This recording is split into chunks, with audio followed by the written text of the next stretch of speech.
In this video, I'm going to share with you 3 things I wish I knew before I attempted to take my life in 2014.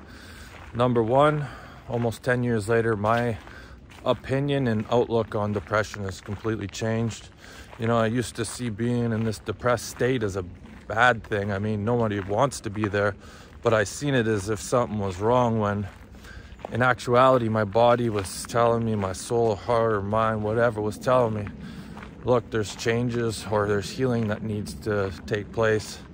And if you think about it, you know, if you got dropped into a cage full of tigers, you probably wouldn't want to become blissed out unless you were Yeshua, and then you could make them roll over like kittens. But most of us, if we weren't a little cautious of our surroundings, would end up as cat food, right? Depression, I see it now as a good thing. You know, when my mom passed away 3 months before my son was born, I had this awakening, and I realized that I'd spent the last 13 years of my life drowning out my childhood trauma with alcohol.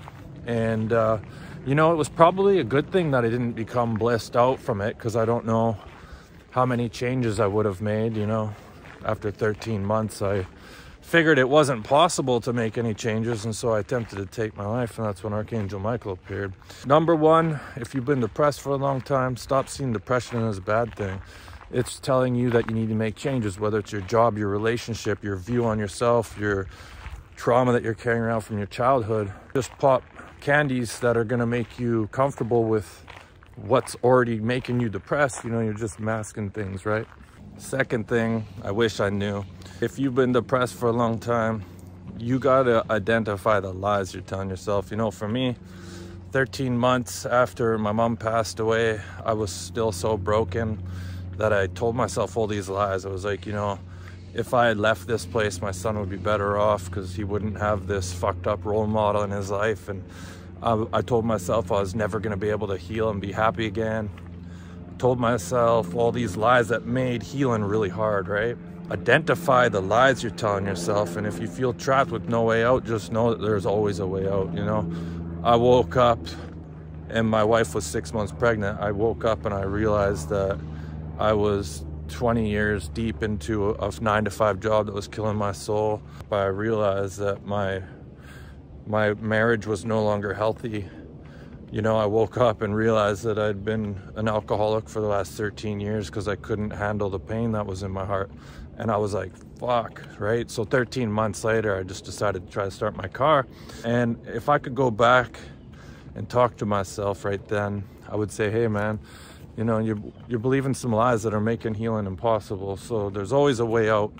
And number 3, you need to just be aware of your thoughts. You have to become aware of your thoughts. When you catch yourself in an emotion that's like negative or not pleasant, you need to ask yourself, okay, what thoughts led to this emotion? Now, every time you're catching yourself speaking a certain way that's causing these thoughts, we have to slowly start to eliminate them. Because if you're constantly running negative thoughts through your head, it's going to be impossible, or it's going to slow down your healing. You know, I've recently been reminded of the power of our thoughts. I've been going through something in the last year that I can't talk about just yet, but it's caused all these thoughts to come up into my mind, and I just had to tell myself, I was like, you know, I'm going to eliminate this. And I just started, you know, focusing on the energy of Yeshua and talking into him more. And ever since I've done that, you know, I've just had experiences and this humbling sensation come over me that, you know, all I can say is that if you're depressed, you know, feeling good is much better, and you can get there. So I hope this helps. That's all I got. Thanks for watching.